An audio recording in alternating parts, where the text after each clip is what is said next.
Welcome to the Street Dog Podcast, brought to you by the Street Dog Coalition. We are a national nonprofit providing free medical care and related services to pets of people experiencing or at risk of homelessness.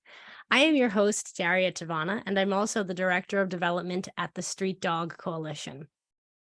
On this podcast, we explore the world of animal welfare through the eyes of experts, street dog vets and volunteers, and other individuals such as our guests today who are doing incredible work to strengthen the human-animal bond. So if you're tuning in live on Facebook, as you know, it's great to have you here. Welcome home. Go ahead, drop an emoji in the comments, say hello. Let us know where you're tuning in from. Let us know what the weather's like. I don't know why I always just want to know what the weather is like, probably because it's 85 degrees here in Philadelphia and I have a cold. So I'm very confused. Enlighten me. Enlighten me as to what's going on in your world. And of course, if you feel inspired to ask our guest today, who I will introduce in a moment, a question, or if you have comments you'd like to share, please go ahead and share them live if you're tuning in on Facebook.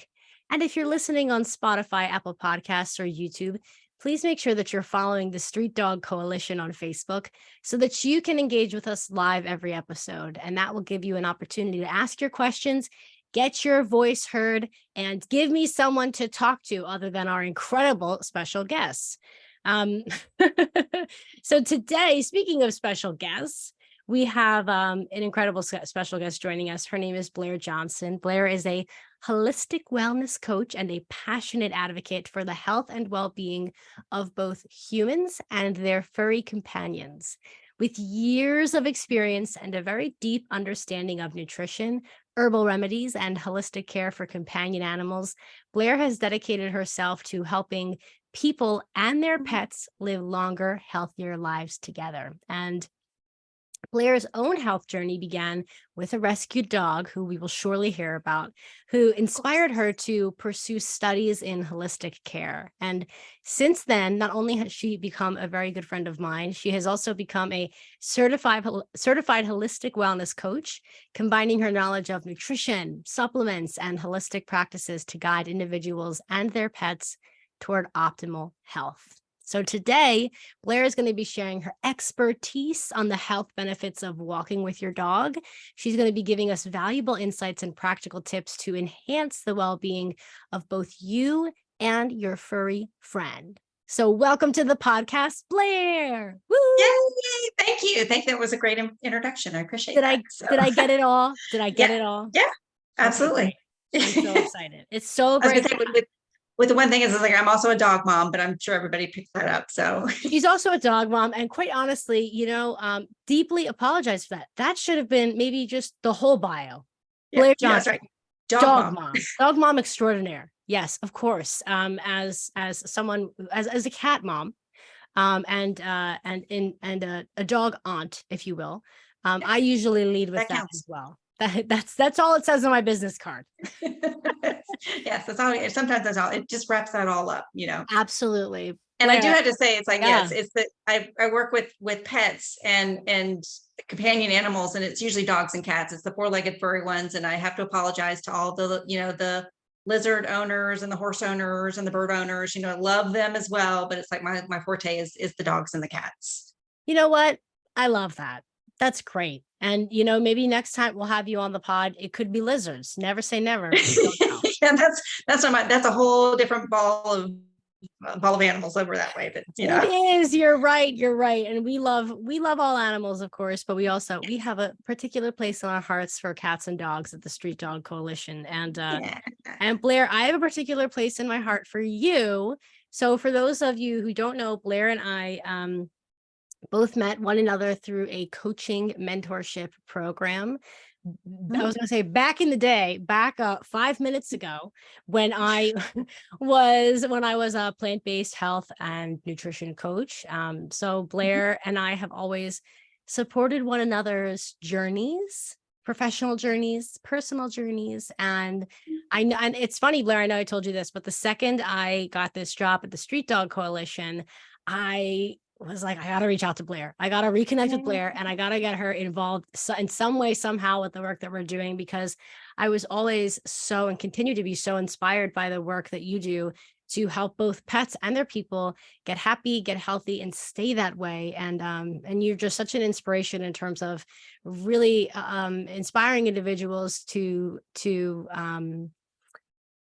really sink their teeth into that human animal bond, to make sense of the bond they feel with their animals, and to keep that bond healthy and strong. So Well, happy to hear. thank you. Yeah, it's true. It's like your life and your pet's lives they're so intertwined. Your lifestyles are so intertwined. And when I was going through all of these, the training and the nutrition, and I started coaching, it was, I talk to people as much about them as their pets, because I just found that there's so many correlations between the health that, the pet parent has with the health of their dog or their cat. And it was just mind blowing to me. And so it was like, why not, who's a better accountability partner than your pet, right? It's like, and you want your pet around as long as possible, and they want you around as long as possible. So it just kind of made sense. It's like, why not coach you guys together to get healthy together, so you can both live together longer, but naturally. Amazing. And from my recollection, you were really the only one who was focused on that in our cohort, at least. And it was so cool and so unique and interesting and so relevant to our mission at the Street Dog Coalition, because of course we are not only committed to keeping pets healthy, we're committed to keeping their caretakers, who are more often than not in the work that we do, experiencing homelessness or unhoused. And it just means I think so much for our audience. Many members of our audience are currently experiencing homelessness, to have access to educators like you, so that they are more aware of tools and resources and tips and tricks to maintain their health and to maintain the health of their pet. So maybe Blair, why don't you start us off with sharing a little bit about your personal health journey, how it led you to become passionate about holistic care for people and for animals. Lay it on us. Overshare. Okay. We love it. Well, my story is, it started with 2 cats, a can of Coca-Cola, and a canine. And the long kind of story shortened is, my now husband and I each brought a cat into our relationship when we first met. Totally different cats, totally different backgrounds, totally different looking cats, totally different personalities. And they lived a nice long life. And I thought I was feeding them this really great food. It was heavily marketed as this really great food. And after, like, at some point, we noticed that both of them were not doing very well. And they unfortunately passed away within 5 weeks of each other, which was absolutely devastating. And shortly thereafter, like, we had no idea what was going on. Both had renal failure. It was like, what is happening? I'm feeding this really great food. How is it that these 2 cats can, have the same thing all of a sudden? And so come to find out, like, shortly thereafter, this huge pet food recall came out. And the brand that I was feeding was one of the big on the recalls. And it was because of all the stuff that they were putting into the food. And it just was like, it just made me so angry and so depressed. And then within that, I was like, that's something here is wrong. And that kind of in the interim, I was like doing, I had a staff at the corporate job that I had. And one of the ladies was Catholic, and she was going through the Lent season. And she's like, okay, well, I got to figure out what to kind of, give up for Lent. And the rest of us in solidarity were like, okay, we'll give up something with you, for the 40 days. And they challenged me to give up my beloved Coca-Cola at the time, because I never was a coffee drinker. I went from baby bottle to Coca-Cola bottle.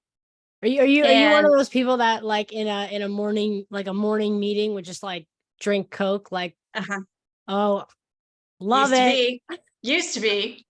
Those are low key always my favorite people, not because they drink soda, but they just have this spice of life to them. So go ahead, I'll let you continue. But I secretly love it. but I'm glad that Yeah. you Okay. left that behind.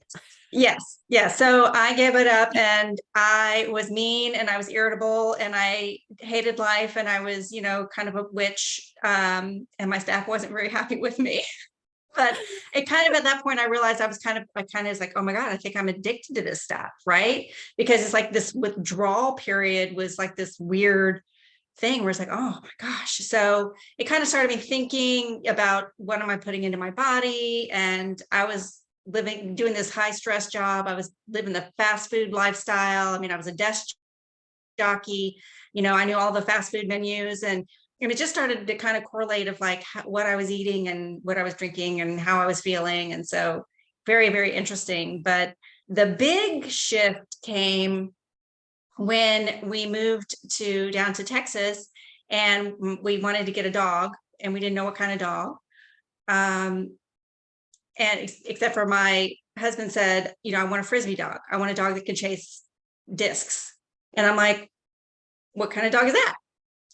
So we were looking in border collies, and we were looking in, all these different breeds that kind of were like the big herding kind of breeds. And we stumbled across Australian Shepherds. And so we did a search, and we found one, and we rescued one his name was Pirate. And he was very malnourished. He was scruffy. He just was pitiful. He's about 2 years old. They had found him on the streets, and we brought him in, and I'm like, I have no idea what to do with you. I had cats for the last, 15 years. What do I do with a dog? And how am I going to get this poor little pathetic looking, sweet faced dog from this shape into an athlete? And so it was like, well, I don't know what to do. And that's when I found the Holistic Care for Companion Animals course. And it was so fascinating to learn, what's in the food, what's in, treats, what's in the ingredients of shampoos, and how all these things, all these other alternative therapies you can use on your dog, massage and essential oils, which had to put a caveat on that. You had to be very careful with essential oils and other fragrancy things. But totally. It was so fascinating to me that all of these I'm like mind blown.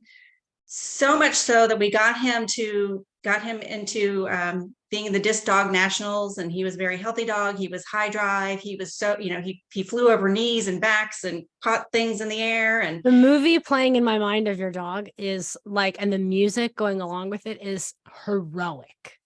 Yes. Yeah. Dun, dun, dun, dun. Like the Superman, like flying through the air. Yeah. And so I realized at some point that I could not keep up with my dog, because he had all this energy. He looked fantastic, because I finally had found, stuff that was really working for him. And so that kind of started to be like, wait a minute, he's eating a whole lot better than I am, and he's my dog. And so that started kind of changing again, really focusing in on, what am I doing? Where's my energy? How can I eat to keep up with my dog? And so he is the catalyst that actually got me on my health journey and changed my life. Wow. So wow. That's the long story long. That's beautiful, Blair. And what it sounds like to me is that you kind of you use this opportunity, this new relationship that you have that you had with your dog, as an invitation to kind of look inward, ask yourself what your values are, ask yourself how you can kind of align your actions with your values, so that you can, which you now help others do so well, live a long, happy life alongside your dog, so that you can kind of just, I'm imagining you two walking off into the sunset together. Yeah. Yes. Yes. That's awesome. And Pirate passed away a while ago, and he lived a great, long, healthy life, especially considering we had no idea what his first 2 years were like. But, being able to get him out there and have him perform, which he just loved to do. And then when it came time to get to my current dog, Wrigley, I knew exactly what to do. Like he came to us, and he was, and if you're familiar with Australian Shepherds, they have like big, thick kind of coats and kind of wavy, beautiful coats, and beautiful. And Wrigley came to us, and we rescued him as well. And his coat was so thin you could see his skin, just awful. And he is so I started, I knew the protocol. I got him, like, started going on this food and the products that I really love. And my husband's like petting him, and is like, his hair is all coming off. Like, we didn't have this problem with Pirate. And I said, give it another 2 weeks to a month, because we had to get rid of all of the stuff that was kind of, all this, I don't know, who knows what he was eating, and get rid of all that coat. And then, within a few months, you started to see, him come alive. And I will tell you that he's definitely not a Frisbee dog. He has got a totally different set of skills, which is, he's never found a place he can't nap. So, Oh, but it, that's a very good skill. Actually, it's a yes, skill that I would like to develop at some point. I For I many of have learned a lot from him. But it's true. I mean, it was so fascinating to watch, and it's like immediately being able to know, and it cut through any kind of confusion, and seeing the transformation of both of these dogs and a couple of my clients' dogs has been just so rewarding. And you just knowing what to do, and it's just makes me so happy to help those, if a dog comes, to me with, it's so interesting, because it's like somebody has allergies, their dog probably has allergies, or vice versa, or joint pain, or if one is a little overweight, the other one is a little fluffy, so it's the correlation, and figuring out, how to kind of get it together. 'Cause I used to have terrible allergies. I used to have migraines all the time. I used to just feel like no energy and stuff. So going through the processes and the trial and error of trying to find the things that do work and that don't work has, it wasn't like a one day where it's like, I'm healthy. Wake up and you're healthy. It's a lot of trial and error. And so that's where I try to help everybody kind of cut through and streamline it to figure out really is what works and what doesn't work. And that's really awesome. And I know we kind of want to talk about two things here, Blair. I know I want you to give us some insight into the benefits of walking with your furry friend. But since we're on the topic of how much of an amazing coach you are, and how incredible your business is, maybe we can actually pivot real quick. Can you? I know that people listening to this are relating to what you're saying in terms of trying things with their pets, trying things with their own health, and there's a lot of guesswork that goes into that. And what I'm hearing, and what I just know about you, is that you are in this position to help people and kind of take the guesswork out of optimizing their health and optimizing the health of their pets. So maybe you can give us a little bit of insight into what common challenges people face when it comes to maintaining their own health, and tell us how you help them overcome these challenges. If you've had any success stories, I'm sure people would love to hear it. But yeah, chat with us about your business a little Yeah. bit. Lay it on us. So the good news is that the pet food industry is exploded. So there's a whole lot of great new choices out there. The bad news is the pet food industry and pet products, I should say pet products, not to just limit it to the food, has exploded. And there's a whole lot of crappy products out there where people are, companies are trying to make a quick buck. Yeah. Because they've jumped on these bandwagons. And it's disheartening to me that, I'm watching these commercials on TV and seeing, hearing these people, and it's just like, oh, and you're seeing this food come out of the bag, and it's red and it's green and it's yellow. And I'm like, that's artificial colors, it's artificial flavors, it's artificial preservatives. Red 4, yellow 5. And I'm like, this is it looks beautiful. I mean, marketing has made it look fantastic, and people buy into that thinking this, oh, well, look at all these pretty colors in my dog's food. And you're like, your dog doesn't care what his food looks like. He just wants to smell it and eat it, and he's happy. So that's where I kind of get in there. And it's like we all know about the people food industry, like it's, and all the preservatives and stuff like that. Well, it's so similar to your pets. And the confusion comes is like, it looks really pretty in an ad, and it's so terrible for you or your dog or your cat. Yeah. And that just makes me just so angry, because it's like, what we're doing is we're poisoning our pets. We're poisoning ourselves, and we're poisoning our pets, because we're all the stuff that looks Right. beautiful And is I going think, into our bodies. and I think that, a lot of people, don't know. I mean, and this is something that I know from having worked in nutrition for, humans as well. A lot of people don't take the time to read ingredient lists and nutrition labels. And if they do, they don't really know, and myself included, it still happens to me sometimes, there's no shame in it, but they don't really take the time to read the ingredient list or nutrition labels. And then when they do, they kind of have no idea what they're looking at. And I feel like some of the incredible some of the incredible work that you do involves really like demystifying that Yes. process and reducing the overwhelm that people Yes. feel when they're trying to optimize their health in that way, and the health of their pets as well. Yeah, because some of the words that you may not be familiar with are actually the words for vitamins. But so it's finding out which words you want to look for and which ones you want to avoid on your labels for your food and your pet's food. And I will get questions all the time about, well, what diet is the best kind of diet? Is it raw? Is it freeze dried? Is it kibble? Is it canned? And I'm like, well, there's every single product that you just I just named. There's good versions and there's bad versions. Yeah. So we have to kind of figure out what's in it. And then we can kind of and I can kind of share with you why it's, a really good one or why it's not, stay away from that one. And this is so amazing. And I know what everyone is thinking right now, who's listening to this. Now that we have you in the room, we have an expert in the room. What would you say, what is like the biggest, and you just said people ask me generalized questions and I can't give them generalized answer. And I'm going to ask you a generalized question anyway. Okay. What is like the biggest piece of advice that you give your clients when it comes to flipping over and like reading the back of a food label? Like what is the one thing that you kind of highlight, circle in red when you are coaching people toward optimizing their health and the health of their pets? Artificial flavors, colors, and preservatives. Boom. 100%. Amazing. 100%. Amazing. If you see anything that says, yellow, blue, Great. red, no. Then there's the BHT, like, no. Yeah. Wow.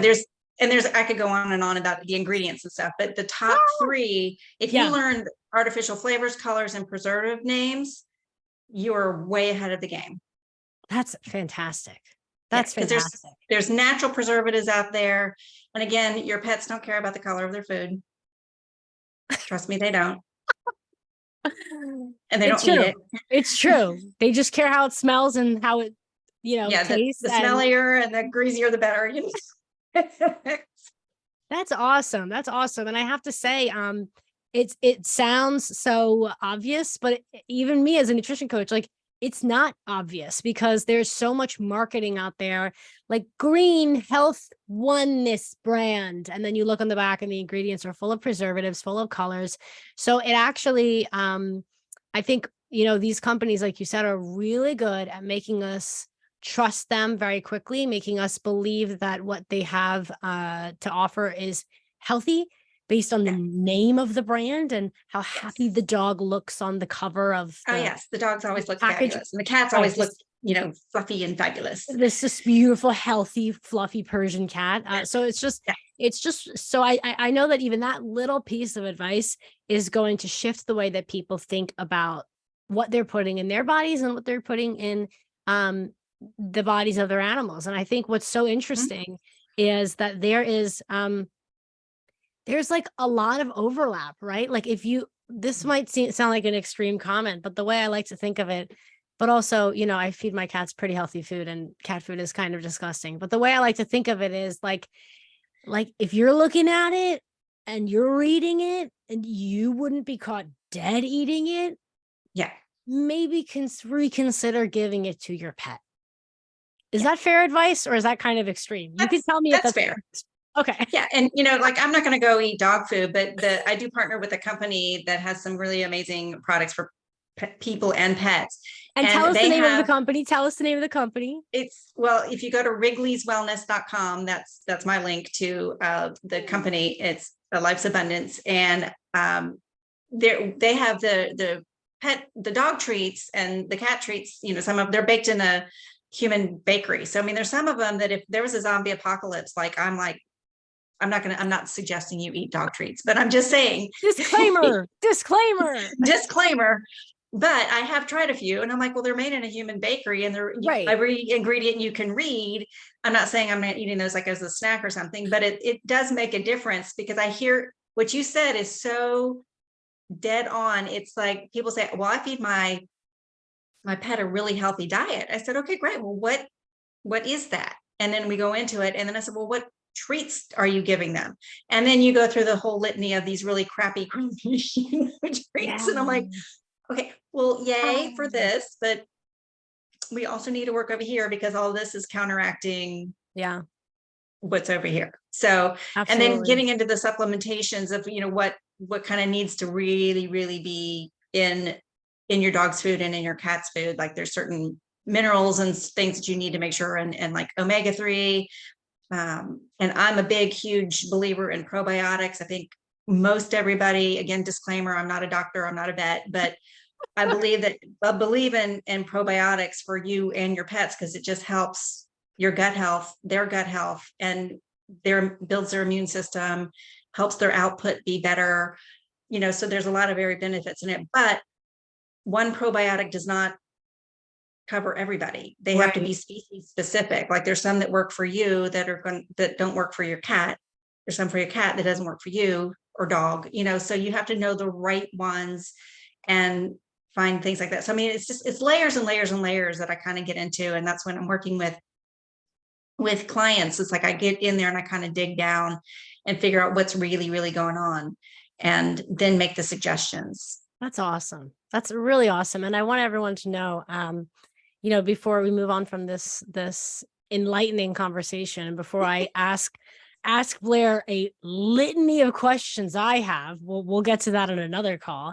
I want you to know that Blair's website is linked below in the show notes. So by all means, if you are interested in reaching out to Blair, collaborating with Blair, working with Blair to optimize your health, to optimize the health of your pet, please do that. Blair is wonderful, an absolute wealth of knowledge. And I'm sure, and I know a lot of individuals who are listening to this, we have such a wide range of individuals who tune in. And by wide range, I mean people from all different financial backgrounds. So I think the good news is that like you said, Blair, there are so many options out there on the market. And surely, no matter what your income is, there's a viable option for you. There's a viable option for your animal. And that's really the good news. And absolutely, our audience knows this better than anyone, that I've often found sometimes the less money you make, the more you care about your pet. The more this is a general statement, another disclaimer here. There's no studies proving this.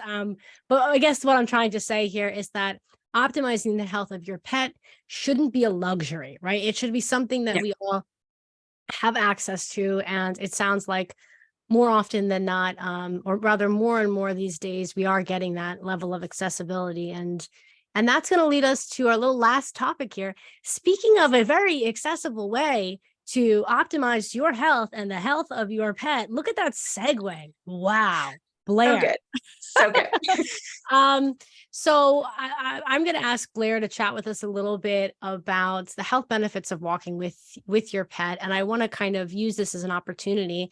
I have a rogue cat hair in my eye, guys. It just, I don't know where it comes from, but I'll be in the middle of talking and just, so. Yeah, they float in there. We're good. This is fine. The other eye works just fine.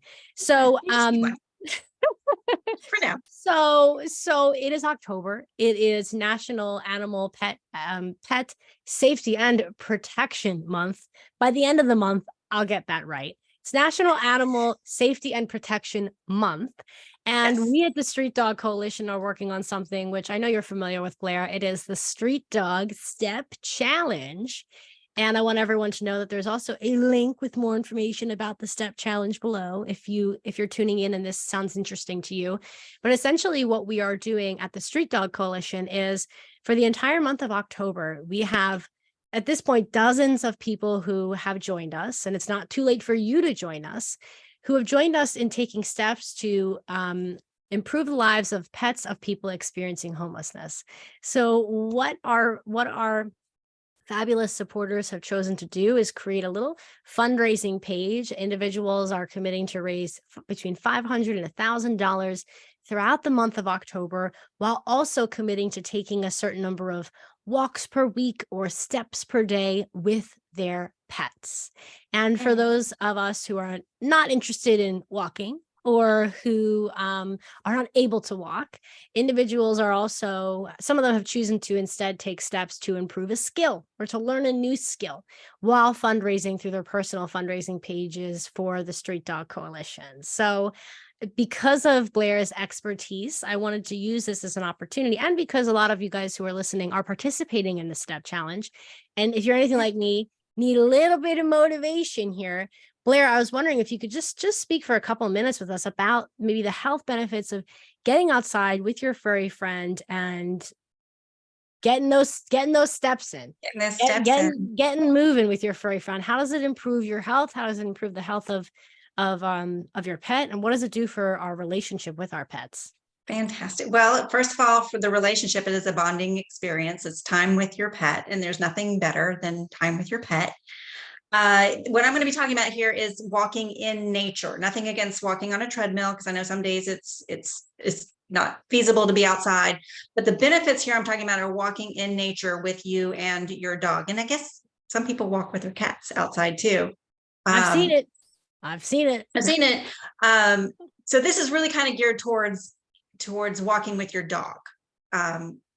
No offense to cats, but take your cat outside and love on your cat. So, but really there's like 12 that I'm going to talk to, and they're going to be really quick here, but there are 12 benefits of being outside, walking in nature, that are going to help you and your dog mentally and physically, and bonding together. So one, of course, get those pens and papers out, everyone. Take some notes. That's what that gesture was. I was taking notes.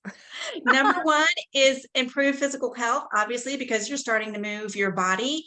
Cardiovascular health, which of course will then lead to reduced risk of chronic diseases and better weight management for both you and or your dog. Reduced stress and anxiety. We don't often think that, our dogs can get, some dogs get very, very stressed. This actually will help reduce the stress and anxiety for you and your dogs, which can then lower the cortisol levels in your body, and that will promote some relaxation. Number 3 is enhanced mood and mental health, linked to improved mood, reducing the symptoms of depression. And yes, dogs can get depressed as well, and increasing those feelings of happiness and well-being while you are out. Number 4 is increased creativity and cognitive function, which can, this helps you stimulate your creativity. It helps improve your attention, your focus, your problem solving skills. So if you are stuck on something, like those steps that you're learning something and you're stuck on it, get outside, take a walk. It will then it's proven that it will help when you come back be more creative and help you problem solve. Boosted immune system, of course, potentially leading to better overall health and increased resistance to illness. You're getting some fresh oxygen inside you, which every little single cell in your body and your pet's body needs oxygen, and they do a little happy dance when they get some oxygen in there. The restoration of mental fatigue when you are tired, when your brain is full. I don't know about you, it's like I get to a point where I can't stand staring at my computer anymore, and I have to get outside and get that mental fatigue. And then in a few minutes, even like 5 minutes, my concentration and my mental clarity is much better. Physical fitness, and we talked about physical health, but the physical fitness aspect of it, when you are outside in nature, you're not walking on a flat treadmill-y surface. You're going over natural terrains with varying degrees of difficulties, which improves balance, coordination, overall fitness, overall physical fitness, and it helps with your joints and just getting a kind of imbalance for you and your dog, because you're walking like all over everywhere. So it's helping moving you in move all different of your planes body. of motion. Exactly. Exactly. Number 8 is better sleep. Who doesn't want better sleep? If you need sleep tips, I want my better dog, sleep. my dog can give you all the sleep tips. He's the best. He is so good. Reduced rumination, which is the decrease in this, we're getting these repetitive negative thought patterns sometimes in our heads. How did you know? How did you know? You're in my mind. You're in my head. You get me. Exactly. It happens. And if you take a break and you are out of nature, I don't know about this so much for your dogs, but I know for us, it's like it will help with those emotions and help you kind of click out of this spiral that we all can get ourselves into. Number 10, social interaction and connections. Walking in nature can be very social. You can walk with other people. You can walk with, other dogs. You connect with family, friends, and you kind of get to see your community, and it helps you with your sense of belonging in your environment, and which leads to the environmental awareness and appreciation. Yes. So it helps you foster this appreciation of this natural world, this beautiful, fabulous world that we live in. And it helps you then lead to that environmental responsibility, that you want to take care and protect your environment and place you are, because it's number 12, visually stimulating. The sights, the sounds, the smells, all of these will awaken your senses, and it helps invigorate your body. And I will say with dogs, they need to sniff. So when you are walking with your dog, what I typically do is like go out and let Wrigley sniff everywhere he needs to sniff, and then do his business. And then we're like, you ready to now? Like, now we can walk now, but the dogs need to sniff. So don't always keep pulling them away. That helps their brains. That's their social media, is my joke, because I love that joke. Fido was here, and Fifi was hilarious. Was here just last week, so it's their way of getting information. It helps stimulate their brain. So they need time to sniff, but they also need time to walk. So it's a kind of a good balance between the two. So get out there, let them sniff around a little bit. It helps you ease into your walk a little bit. And then once they kind of do what they need to do, then you can kind of do your little, your kind of power walking for the rest. So those are my 12 tips. Awesome. I would clap if I wouldn't destroy the microphone and break everyone's ears, but golf clap. So golf clap. Yes. So helpful, Blair. Not only helpful, but also inspiring. Like, I genuinely, no offense to you, Blair, just wanted to leave while you were talking and get outside. Really, I think that it's, from the internal benefits that you shared, it's just this, you kind of took us on this journey from the inside out, from, yes. Working to kind of, regulate our nervous systems in a way that, we don't usually get the opportunity to appreciate nature. And I have, one of our incredible supporters, John Mark, just chimed in with some amazing advice. He said, when you are on your walk with your dog, let your dog be a dog. Yes. That's the whole sniff part. That's the let them Amazing. explore. They need to explore. Amazing. Thank you for that, John Mark. John Mark is amazing. He was actually just recently a guest on our podcast as well. He's an incredible story and such a great love for his dog. So, Hey, John Mark, it's great to hear from you. And Blair, wow, this is amazing. I just know, your services are services that a lot of people don't even know exist. Right. Mm-hmm. So I think that it's just fabulous that I want to thank you for taking the time to chat with us today, to let us know the incredible work that you're doing to optimize the health of pets and their people, to invite people to collaborate with you in this way, to, optimize their health, to take better care of their relationship that they're fostering with their pet, and to make sure that their pet stays happy and healthy. I think that's so cool. I remember when we connected, I was just like in awe, because I didn't really know anyone who was taking the time to work at the intersection of human and animal health in this way in the health coaching industry. It's just so cool. And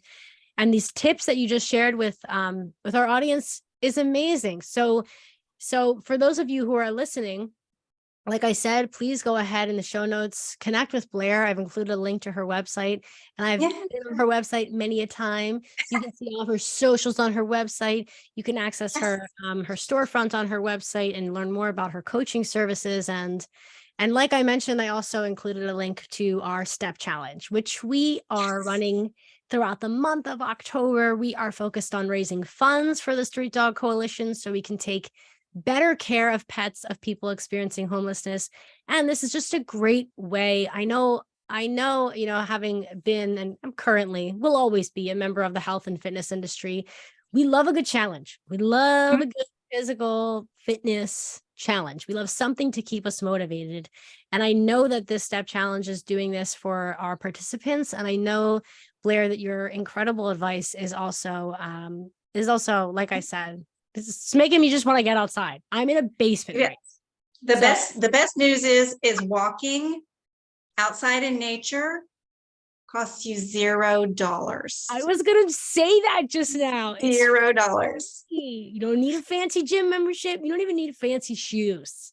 You don't need fancy shoes. Get a good pair of shoes that you can support your feet. But really, it costs you $0, and it doesn't take long. It's not like you have to walk for hours and hours and hours. Of course, with the step challenge, you're going to want to walk, more so you can get more steps in. But really, 5 to 10 minutes can make a big difference. 30 minutes is going to make even a bigger difference. You don't have to start off at walking an hour or an hour and a half. Start off with 5 to 10 minutes. Walk around the block.